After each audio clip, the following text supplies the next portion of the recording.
Good evening, folks. Welcome to this webinar. I'm very excited to finally get to do this with you and talk a little bit about omega-3 and maybe educate you on how to make better decisions when you find supplements for your children, etc., etc. Just for housekeeping sake. I'm not going to take the chat. I've got ADHD. I can't chat, while I'm trying to present. So please don't make use of the chat function. Use the Q&A function. And at the end of the seminar, I'll go through it. And if I haven't answered the questions mentioned there, I'll definitely get to that and get this going. Okay, so welcome, and let's have some fun, and please feel free to ask, and I'll also give you my email details so that you can, if you want to make contact with me in a personal nature, you are most welcome. Let me just get the next slide. So it doesn't want to, there we go. I just want to move this. It looks like I am in the way all the time now. So I'll put myself up there. I hope that's okay with you. Sorry about that. Make myself a little bit bigger so you can see me. I think that's fine. Okay. So the intro is a little bit about myself. I'm going to just for very briefly, just share with you who I am, what I do for a living, and why I'm a little bit angry. Not with you, of course, but there is stuff going on in South Africa and in the supplement industry that tends to get scientists a little bit angry.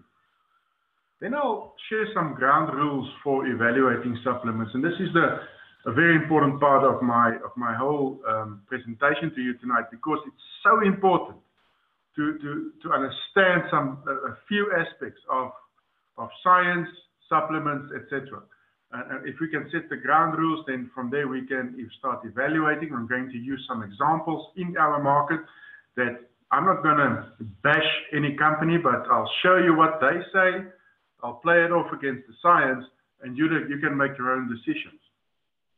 Then we'll talk a little bit about omega-3, why it's important, and especially why it's important in ADHD, and what do you need to look for when you make decisions, and I'll have a few closing remarks very shortly. The total presentation should not be longer than 30-40 minutes.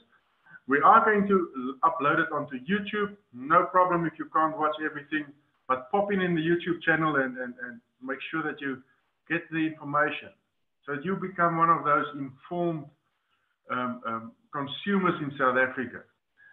I'm umming and it irritates me. I hope it doesn't irritate you, and I promise to try and not do that.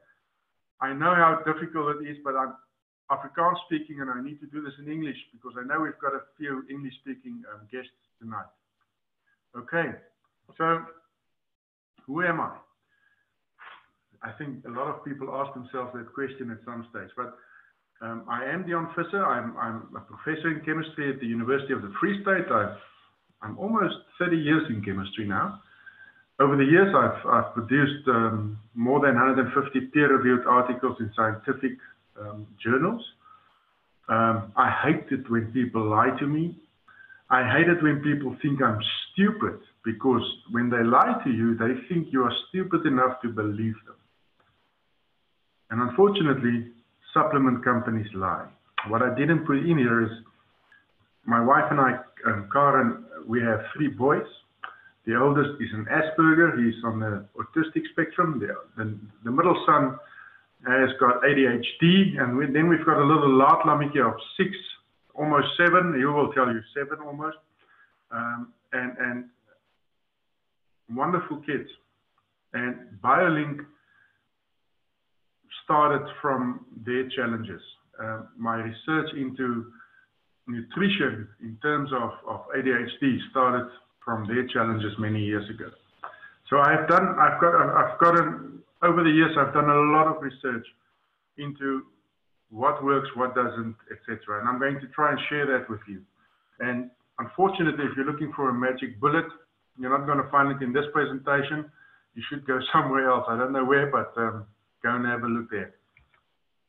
So let's look at the ground rules. Ground rule 1. Supplements must be part of the human food chain. If we say something is a food supplement, it has to be part of the human food chain. It must be from your food. It shouldn't be from the sand and rocks and all these things that I've seen over the years. I know Anique for a long time, the company Anique, sold a product called Zerotox, which was sand. And they sold that as an anti-cancer, anti-anything agent, it removes toxins from your body, etc., etc. There was no scientific evidence that it does that. But I mean, this is what happens, and that was advertised on television, by the way, excuse me. If we say that it must be part of the human food chain, where does it put something like spirulina, which comes from, you know, the green stuff that you find in algae, that you find in standing water? Yes, I know that in some cultures, they do make food out of algae, but how safe is it? The biggest question I have is when you buy a product that comes from standing water, are there toxins in it? Was it screened for toxins? Are there any heavy metals in it? And the reason why I ask that, heavy metals really are poisons, and they do get into effluent and water sources these days because of the industrial explosion that you know, and of course people pump their effluents, their waste materials into water systems. Where does it put sources like magnesium and dolomite? Magnesium is sold often, you know, together with calcium products, and in that form, in magnesium chloride form, it's like a mineral. Or it's called dolomite also. And dolomite is part of these chewable calcium pills that your mum gave you when you were 5, or me in any case. And it's a rock. The bioabsorption of that is almost zero. You can chew on this rock for as long as you want. You're not going to get a lot of calcium in. You will get calcium through your stomach, but not into your bloodstream. The second rule is supplements cannot ever replace a healthy diet. We cannot ever think that something that's supposed to supplement a diet will be the diet. I know it sounds strange, and I'll try and explain myself better. Fruit, vegetables contains, let me take an example, vitamin B. Vitamin B has 12 components, 12 different molecules, and many companies will sell you vitamin B6, for example, just one of the components, which is a terrible thing, and we're not talking about vitamin B tonight, but what you want is all those 12 components in a specific ratio for maximum absorption. And normally these vitamins come with minerals that helps absorption when it's in fruit and vegetables, for example, and fiber and all these things that improve the bioabsorption of products or of these molecules. So supplements cannot ever replace a meal. It has to be a good, healthy diet, exercise, weight control. I do note that they say something about alcohol in moderation. I hate to say it, it's true, but it is true. I'm a little bit of an overachiever, so I struggle with moderation. I know some of you do too, but at least we eat healthy in our family. Rule 3. Many people don't know this, but herbs are sometimes strong medications, and I'll get to that, but I say sometimes because you have no idea if somebody is putting a herbal product on the market, whether it does contain bioactive molecules or not, whether they're just putting grass in, because they're not tested. Most of these products are not tested for. But the biggest problem with herbal products is that they are very often bioactive or molecules, which means they are strong medicines, and they can have contraindications with your normal medication. Now, I'm always going to bring everything back to ADHD tonight. If a child is taking Ritalin or something like that, and he's taking drugs that change the way the brain works, or herbal products that changes the way herbs with alkaloids and stuff, and it hasn't been tested, how safe do you think it is? And are you willing to risk your child's health on something like that? You need to think about that.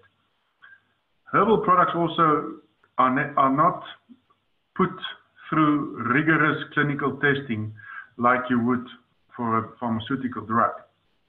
The sellers of this product works on word of mouth advertising, and my daddy used to use it for stomach ache and therefore I use it, etc. And Yanni down the road lost 10 kilograms in 2 weeks because of using this, and that's how they sell it, and that's not science and it's not safe.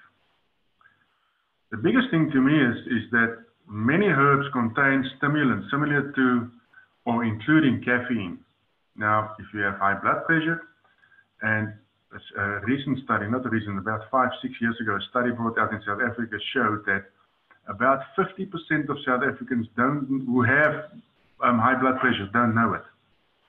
Now, what if you're taking a herbal supplement because it's natural and it's got a lot of stimulants in it and you don't know about it and you already have high blood pressure and you get a stroke? Is that something that a risk that you're willing to take? Not me. Another thing is that because very often the roots of herbs are sold, they can, especially the roots, can contain heavy metals, which once again are poisons. A study in early 2000 in California in the US, where they evaluated over 2,000 different herbal products coming in from China. And they found 12% of them contain toxic levels of mercury, toxic levels of arsenic, and what was the third one? Lead, arsenic, and mercury.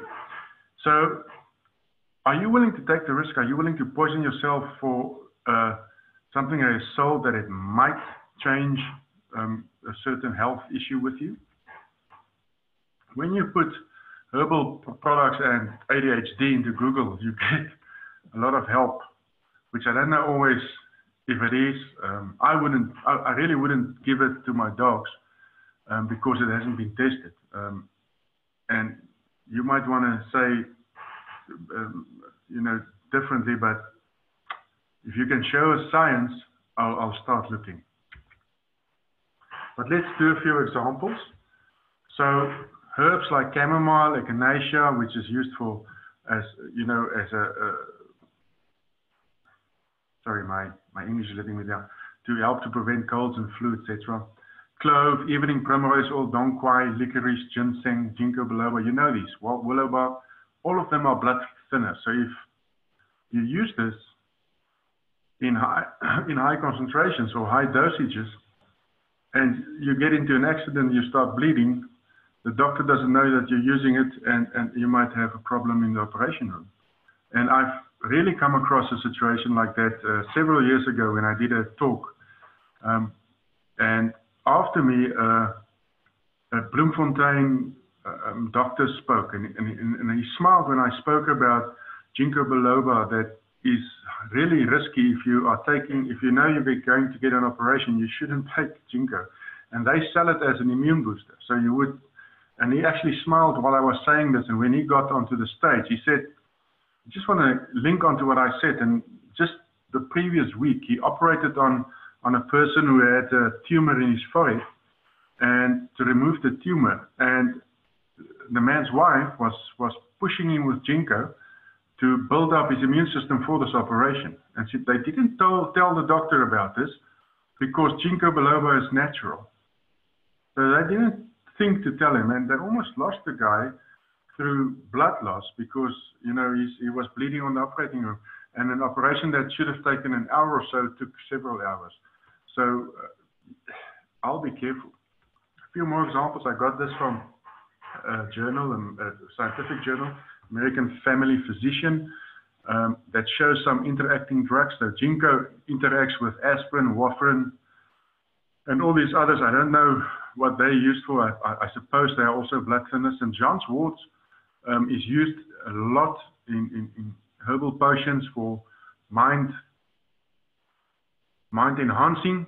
No, I would say to stress relieving, as antidepressants, as a natural antidepressant. It's sold like that, and it really influences the working of your normal antidepressants. And a lot of us are on that. Ephedra interacts with caffeine, other stimulants, and a lot of herbs contains ephedra. And ephedra is the brother of ephedrine, which is used to make amphetamines, which is used to make stuff like tic and ecstasy, etc.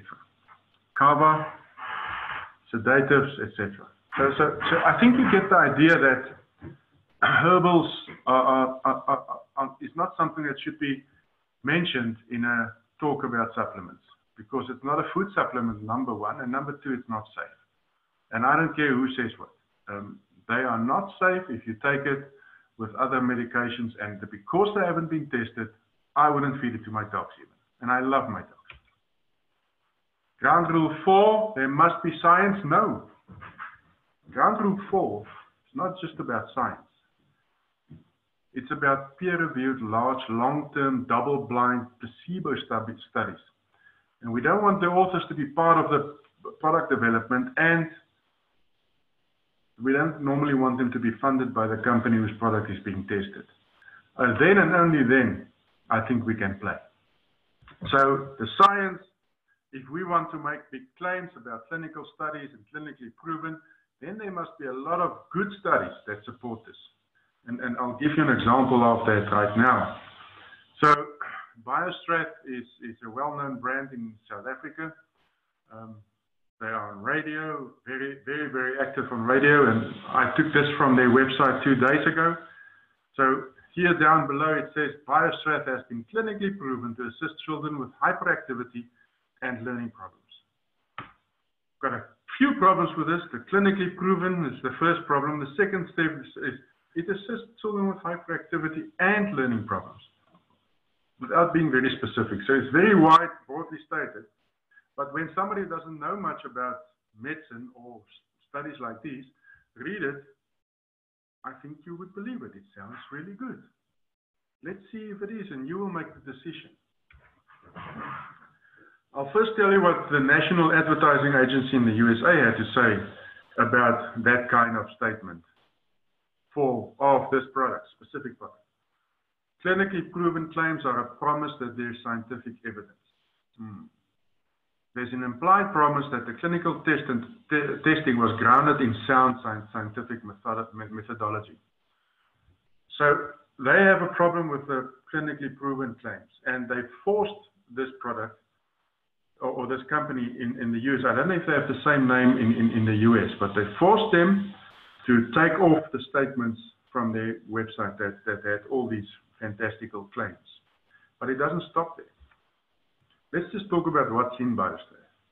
It's a yeast, and it contains B vitamins, some amino acids, and minerals. Basically, it's baker's yeast with a few stuff added. Now, the company was started more than 40 years ago, and this is important. They have regular radio shows on stations like RSG, South Afrikaans station. And they are very intelligent with how they market or talk about health. They would get a specialist. The other day I listened to a specialist, I think it was in heart health. It's a professor in cardiology, I think. And she was asking him, the lady was asking him all these questions about heart health and what you can, and it's fantastic information because it's the truth. The problem I have is that they sponsor this talk. And eventually they get to a point where they can sell their products and their advertisements through this. So I have a problem when people start doing that. And I have a problem with RSG broadcasting it, and I have a problem with the doctors attending it. And I think they do it innocently until they realize what they've done. So here's one of their studies that they put on their website. Look at the author here, Joller. It's important to note that. And influence of a food supplement on the behavior of children with attention deficient disorders, application study with herbal yeast preparation by in children. There was, I think, just 18 students or children in this study. It's a very small study, very poorly put together. I'm not going to get into the details. You wouldn't want to know about that. But here's something that you need to see. You make the decision what's happened. When you look at this, and this is a Swiss group that did the research for them. Remember, they started out in Switzerland. When you look at the ICH GCP clinical trials registry, this is the Swiss organization where all clinical trials have to be registered that are run in Switzerland. Guess who sponsors Joller's research? You wouldn't know, would you? And take another guess. Ask if Joller mentioned in his paper that he is sponsored by this company. I couldn't find any mention where they acknowledged, because it sometimes happens that scientists are approached by a company and they ask you, would you do a study on this? But then you have to, in your paper, state that you are sponsored. Your research was sponsored by them, and that immediately puts your study into another light, and your peer review you will be respected for saying it, and people will still question you, and there will have to be more studies around whatever it is that you did to make sure that you just didn't do what the sponsor wanted you to do. I'm not saying Joller is a fake. I'm just saying he was sponsored, and I didn't see any mention of it in his papers. Round rule 5 is advertising is not science. So you need to look at how stuff is advertised to you. If it contains a lot of science and things, I don't know. And these zombies. I'll get to this. There's a method in this terrible picture. But you need to also look at what claims are made. Does it sound too good to be true? The claims are the important thing. And what I always look at is if there's a long list of remedies. I mean, I always say if you can find something, or if they advertise something that works from cancer to weight loss to ingrown toenails and heart disease, I wouldn't walk away. I would run away from the zombies, and that's where the zombies come. That's the time to run. If they have a lot of customer referrals, and customer referrals is a great thing. It gives you an idea of the company, etc. But it's not science. If I get Jan to say, he used my khaki boss extract, and now he's feeling so much better, he's got more oomph in the bedroom, and he's lost weight, etc. That's not science, it's advertising. And you need to be open about that. We all need to be open about that. We need to be aware that we are not trapped into these things, because especially where weight loss comes in, people will buy anything. You can sell anything to them and they will buy it if you market it correctly. And sick, when people are sick, you can sell anything to them. And I hate that. I hate the fact that people use that against them. Here's another example. SST, they are one of my pet hates in South Africa. And there are several reasons for this. I personally am a Christian, but I hate it when people start out look on the left here, this is from their website, pulled earlier in the week. God provided health-giving plants, and they make a lot of references to their Christianity. And when you tell me you're a Christian, I'm already worried. And the second thing is, if you try to sell me something right after that, I am extremely worried. But look at unit SST when everything hurts. So it works for everything that hurts. You feel, I guess, like the morning after, I guess, very tired. You're visiting a lot of doctors. So they immediately create the idea that if you are visiting a lot of doctors, they can solve your problems with their little tea. And so they go on. It's just a terrible thing to do. It is stealing, in my opinion, from customers. I don't care how many referrals you have had over the years. I say this is wrong. One of our attendees asked me to talk about this product. She spoke to my wife in the week, and I had a look at it. Release Forte. I don't know. I guess you pronounce it Ski Forte or C Forte. It's a scaletium, and my pronunciation might be wrong, but it's an extract from a South African plant, and it contains some alkaloids that they claim helps to relax you, etc., etc. I know that some of our indigenous groups used it in the past for that, to relax. And there's no doubt that there are some molecules in there that are bioactive and that will affect the way that the brain works, and it might even be a relaxant.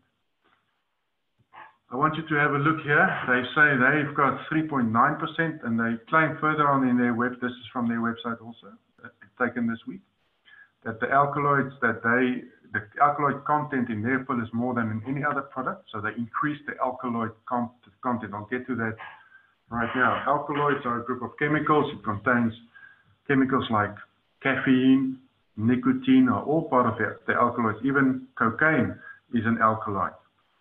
That already should tell you something. They are almost always bioactive, meaning they have an effect in the body. They are toxic in many cases.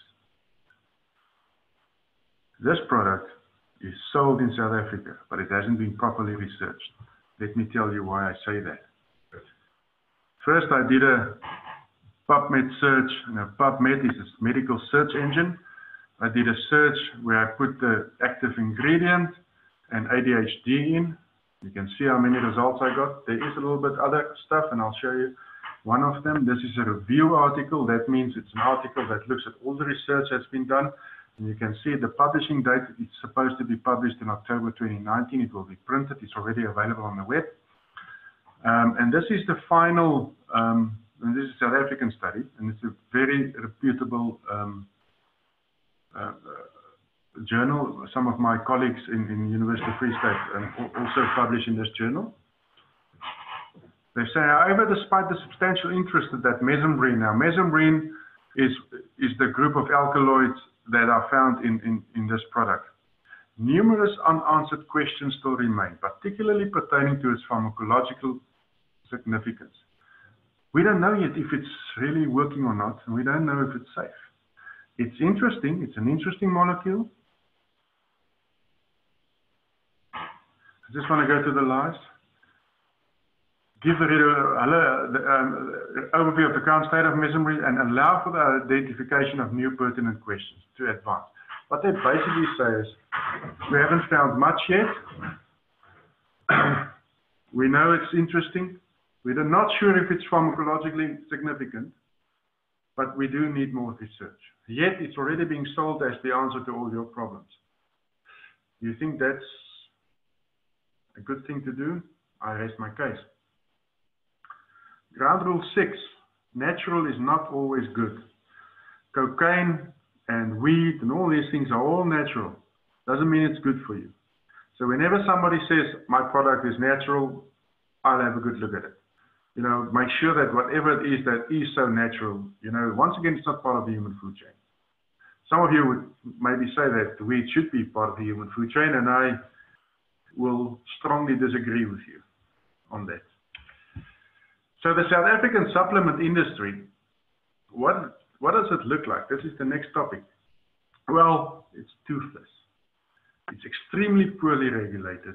There's no real watchdog. And that means that companies like SST and all these guys can get away with murder. They can say what they want, they can sell what they want, and they make millions. The supplement industry is one of the biggest industries in the world. Moving on to omega-3 in South Africa. What's the situation with omega-3 in South Africa? Now, the Cape Peninsula University in 2012, the old Cape Technikon, evaluated a whole bunch, more than 60 omega-3 products off the shelf. and found that more than 50% had false claims on their labels. In other words, the active ingredients in omega-3 is EPA and DHA, and what was on the label wasn't in the oil itself.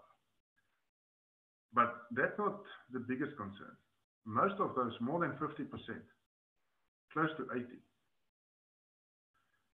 80%, were rancid. In other words, they were already oxidized to some extent. It's like cooking oil that stands outside for 3 months. You know, that's not a good testimony of the South African omega-3 market, is it? Somebody asked me to talk about this product also, and I had a look, and actually it was part of the study that I just spoke about. And this is Mega Omega Supreme, the real thing. The real thing, here it is in a table noted.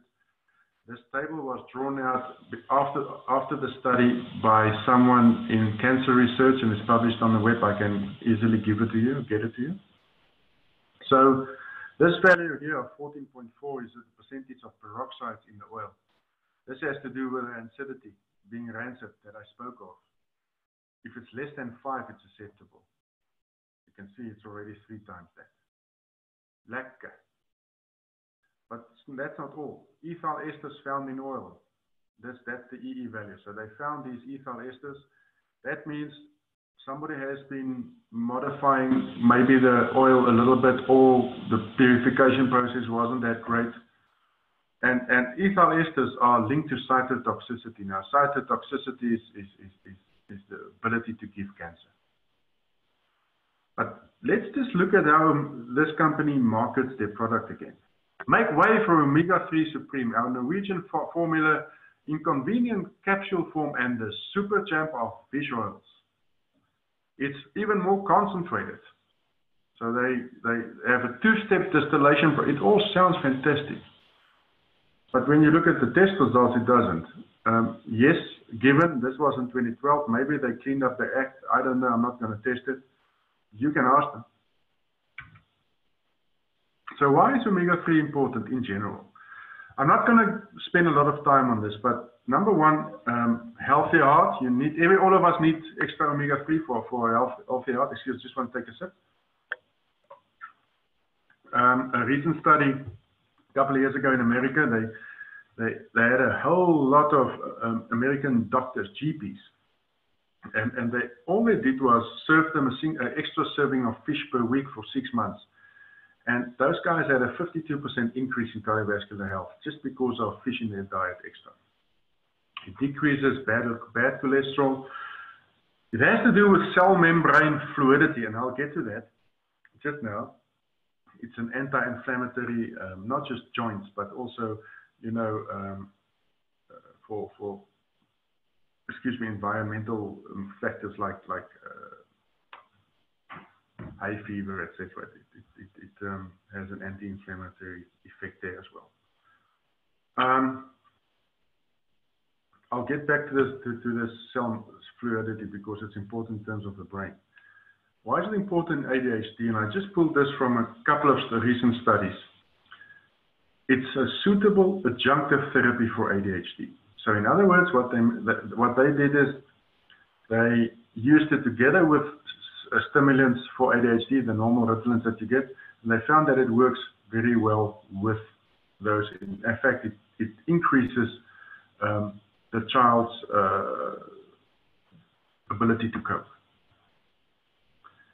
The next study showed that you can actually reduce the dosage of medication when used in combination with omega-3 supplements. So there's a study that you can maybe use. Improves clinical symptoms. Very important. Children with ADHD has, for some reason, their bodies synthesize omega-3 not as great as the other people. For some reason, and many studies have shown that. So they actually do need extra omega-3, especially the ADHD child need extra omega-3 because their bodies just don't know how to work with these oils as well as other people. Okay, it reduces symptoms of ADHD. It's not the answer to ADHD. This is important. It's an adjunctive therapy. it reduces symptoms. It's not going to cure it. It's not going to be a super pill. But I think it's an important, and especially if you can get it into your diet, that's the first choice. So how does it work in the brain? It has to do with cerebral blood flow, the synthesis of neurotransmitters, even neurons, is building blocks in cell membranes, and that has to do with the cell's fluidity that I said I'll get to. But the thing is, without omega-3, the brain will not exist. Your body can't manufacture it. You need to get it through your diet. That's the only way you can get it in. Here's the kinky bit, the fluidity bit. Now, on the left-hand side, I have a cell membrane, a picture of a cell membrane, where omega-3 fatty acids are part of the membrane. You can see they've got kinks in them. That's very important because that means that nutrients can flow through and waste material can flow out of the cell. However, when you have saturated hydrocarbon tails, now those are your fats that you get through your diet, that you get through your takeaway places, you know, the oils that have been cooked to, I want to say to imperfection. They are very straight, long molecules and they pack very densely. And there's no way that nutrients can move through the cell membrane then. So, and here's something to understand. Maybe you know this. These oils are very easily absorbed by the body, fats. Our bodies love fats and oils. If you give your body a lot of bad fats, it's going to absorb it, it's going to be forming part of your cell membranes. That means sick cells. That means that the messages in the brain for ADHD child is not as effectively sent as it could be. Change the diet. Children with ADHD should not be eating takeaway foods and fried things that were fried to death. So what are your best sources? Fish, lots of fish. You can look at salmon, mackerel, sardines, a lot of different sources. It's difficult to get fish when you live in Bloemfontein. So that's the reason why we supplement. You also get plant-based sources like primrose oil, flax seeds, Brussels sprouts, avo. I love avo. But the problem is the form of the omega-3 there, the synthesis, it needs to be synthesized to EPA and DHA. And that process is only 12% successful. By saying that, it means you will have to take a lot more of it. So I'm not saying don't eat primrose oil and flax and avo. I'm saying not gonna get a lot of omega-3 in through that if you want to supplement. The better choice if you want to supplement to eat lots to get a fish oil supplement. If you are getting a lot of avo into your diet or whatever, then probably you're okay with omega-3. So how do you handle omega-3 supplements in your household? You store it in the fridge. That will prevent rancidity. Also, it helps prevent that. But also, it helps with the little fishy burps that some people tend to get. So that helps. Put it in the fridge. Young children can actually chew it if they can't swallow. They actually get used to it quickly and they actually like the fishy taste. I don't know, some of them won't. But then you can just squish it into their food, their morning food or whatever suits you best. But remember, dietary sources are best. But if you don't get enough of it wherever you live, fish, etc., I would suggest using a supplement. But then the problem is, how do you choose? Which company do you choose? I mean, I know I've given you a lot of examples here that not so nice. But the first thing that you need to know is that choose a supplement that doesn't contain omega-6 also. Omega-6 is a good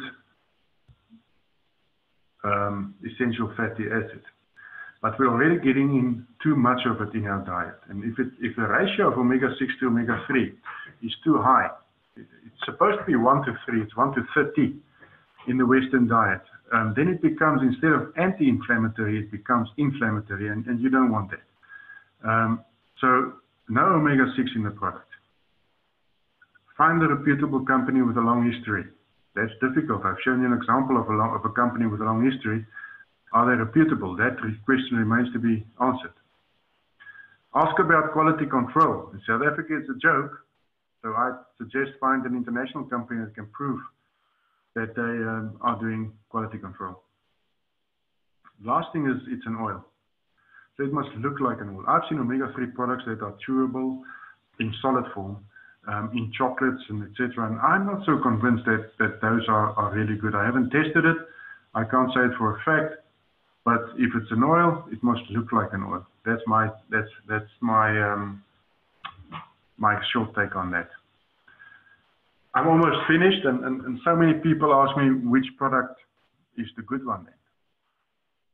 The point of this wasn't to do that and to answer that, and I'll give you my short take on this. In BioLink, we do endorse a specific product. I'm not even going to share that with you. It's not the point of what's happening tonight.